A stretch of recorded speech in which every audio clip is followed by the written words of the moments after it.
تو استغفار کے بہت سارے فوائد ہیں. تو ان حالات کے اندر جو کام کرنے والے ہیں، سب سے پہلا کام استغفار کیا جائے، اپنے حالات کو بدلا جائے، اپنے حالات کو بدلا جائے، اپنے آپ کو توبہ اور تائب کے ذریعے، استغفار کے ذریعے بدلے.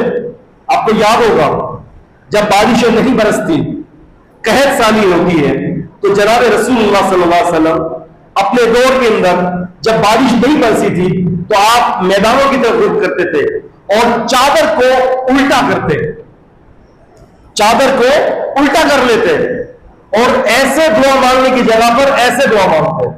آپ کو معلوم استسقا کی دعا ایسے دعا مانگنے کی جگہ پر ایسے مانگی جاتی ہے، جو چادر سیدھی ہوتی ہے اس کو الٹا کر کے ڈال دیا.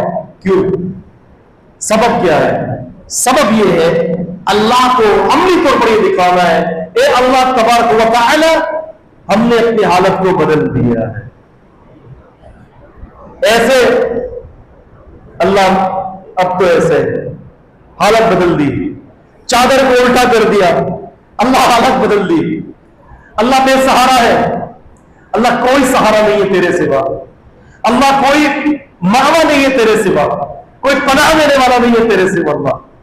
اللہ تعالیٰ سے باتیں کیا کرے، اکیلے میں بیٹھ کر اللہ سے باتیں کیا کرے.